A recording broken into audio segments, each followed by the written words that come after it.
Bayangkan tahun 2030, dunia tiba-tiba berhenti seperti direm mendadak. Harga barang melonjak, nilai uang turun, dan banyak orang yang dulu merasa aman dengan gaji bulanan mulai panik karena tabungannya tidak cukup membeli kebutuhan sehari-hari.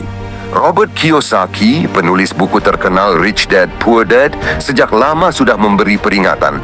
Krisis besar akan datang dan hanya mereka yang siap secara finansial yang bisa bertahan. Pertanyaannya, kamu sudah menyiapkan diri atau masih santai seolah tidak ada apa-apa? Di akhir obrolan ini, kamu akan tahu siapa sebenarnya Robert Kiyosaki, kenapa ia begitu sering bicara soal krisis, apa prediksinya tentang 2030, dan langkah nyata apa yang bisa kamu lakukan di Indonesia untuk menghadapi skenario terburuk. Bukan cuma teori, tapi terapan yang bisa kamu mulai dari sekarang. Robert Kiyosaki bukan sekadar penulis. Dia seorang investor, pengusaha sekaligus pendidik finansial yang dikenal lewat bukunya Rich Dad Poor Dad. Buku itu sudah diterjemahkan ke puluhan bahasa, termasuk bahasa Indonesia, dan membuka mata banyak orang bahwa uang tidak hanya tentang bekerja keras, tapi juga tentang bagaimana kita mengelola arus kas. Kiyosaki dikenal blak-blakan, seringkali kontroversial, bahkan dianggap lebay oleh sebagian analis karena ramalannya tentang krisis. Namun justru gaya bicara keras itulah yang membuat orang berhenti dan berpikir mungkin ada benarnya. Kamu tahu, sejak krisis finansial 2008, Kiyosaki semakin vokal. Dia menilai sistem keuangan global rapuh karena terlalu bergantung pada utang. Pemerintah mencetak uang dalam jumlah besar untuk menyelamatkan ekonomi, tapi konsekuensinya adalah inflasi dan ketidakstabilan. Menurutnya, ini adalah pola berulang. Setiap krisis datang, pemerintah menambal dengan utang baru, lalu masalah makin besar. Baginya, 2030 bisa menjadi titik ledak dari siklus panjang itu. Kiyosaki percaya bahwa sekitar 2030 dunia akan menghadapi gejolak besar. Bisa berupa runtuhnya nilai dolar, bisa berupa crash pasar saham, atau bisa juga kombinasi utang global yang tak terbendung.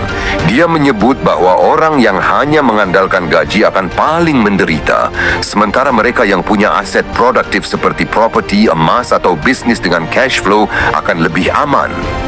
Sekarang mari kita tarik ke realita. Indonesia tidak hidup di ruang kosong. Jika ekonomi global terguncang, dampaknya akan terasa di sini. Rupiah melemah, harga impor naik, investasi asing kabur, krisis 1998 sudah memberi pelajaran. Nilai rupiah anjlok drastis, banyak perusahaan bangkrut dan jutaan orang kehilangan pekerjaan. Bedanya, sekarang kita hidup di era digital dengan akses informasi yang lebih luas. Pertanyaannya, apakah kita siap belajar dari sejarah atau mengulang kesalahan yang sama? Hari ini, mayoritas masyarakat Indonesia masih hidup dari gaji bulanan. Data menunjukkan banyak keluarga kelas menengah bahkan tidak punya tabungan lebih dari 3 bulan gaji. Artinya, sekali ada guncangan ekonomi mereka langsung goyah.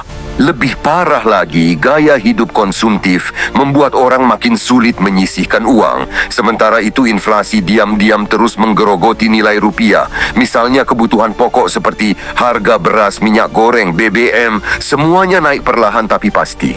Bayangkan kalau benar krisis 2030 itu datang, harga melompat lebih tinggi, tabungan melemah, cicilan menjerat. Inilah konflik yang perlu kita sadari sejak sekarang.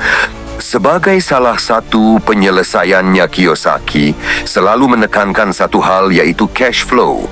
Menurutnya, orang kaya bukan karena punya gaji besar, tapi karena punya arus kas dari aset yang bekerja untuk mereka. Jadi, apa yang bisa kamu lakukan sekarang? Mari kita bahas dengan konteks Indonesia. Pertama, lindungi diri dari inflasi.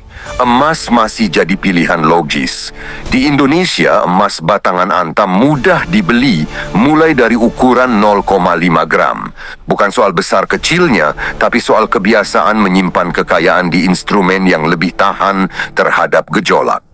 Kedua, belajar dari aset produktif. Tidak harus langsung punya kos-kosan atau properti besar. Kamu bisa mulai dengan usaha kecil yang bisa menghasilkan pemasukan rutin. Misalnya bisnis online, sewa barang, atau bahkan konten digital seperti YouTube channel. Semua itu kalau dikelola konsisten bisa jadi cash flow. Ketiga, investasi pada pengetahuan. Di saat krisis, orang yang punya skill tambahan jauh lebih kuat. Bayangkan kamu hanya bergantung pada satu pekerjaan, lalu perusahaanmu tutup. Bandingkan dengan orang yang bisa mengelola usaha sampingan, paham cara berinvestasi, atau punya kemampuan digital. Itulah modal nyata menghadapi krisis. Keempat, diversifikasi. Jangan taruh semua telur di satu keranjang. Di Indonesia, kamu bisa memecah aset ke beberapa instrumen seperti emas, deposito, reksadana, saham, bahkan kripto kalau kamu siap dengan risikonya. Diversifikasi bukan berarti tidak percaya pada satu aset, tapi memberi jaring pengaman jika salah satu jatuh. Kelima, gaya hidup sederhana. Mungkin terdengar klise, tapi ini nyata. Krisis 1998 membuktikan bahwa orang yang bisa hidup sederhana justru lebih bertahan. Tidak terlilit cicilan berlebihan, tidak terjebak gaya hidup mewah. Mari kita coba membayangkan. Jika prediksi Kiyosaki benar, 2030 bukan sekadar angka.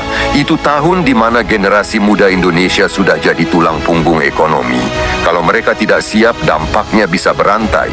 Pengangguran, harga melambung, bisnis lokal tertekan. Tapi kalau kamu mulai menyiapkan diri dari sekarang dengan aset yang aman, cash flow tambahan, dan disiplin finansial, krisis bisa jadi justru peluang. Banyak orang kaya lahir dari krisis karena mereka melihat celah ketika orang lain panik. Krisis 2030 bukan kepastian, tapi sinyal. Robert Kiyosaki bisa salah dalam detail, tapi intinya benar. Sistem ekonomi rapuh dan kita harus siap. Jadi apa yang bisa kamu lakukan? 1. Amankan tabunganmu dalam bentuk yang tahan inflasi. Kedua, bangun sumber pemasukan tambahan sekecil apapun.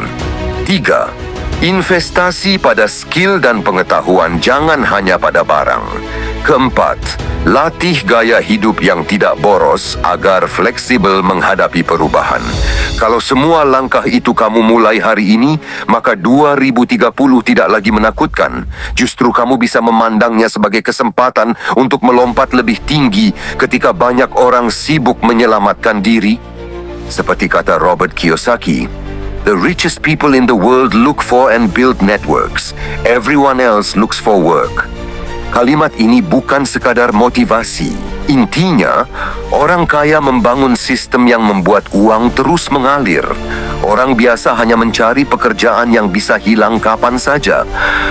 Sekarang saya ingin balik bertanya ke kamu, kalau benar krisis 2030 datang seperti yang Kiyosaki bayangkan, apa langkah pertama yang akan kamu coba lakukan? Coba tuliskan di kolom komentar, karena siapa tahu pengalaman atau ide kamu bisa jadi inspirasi untuk orang lain.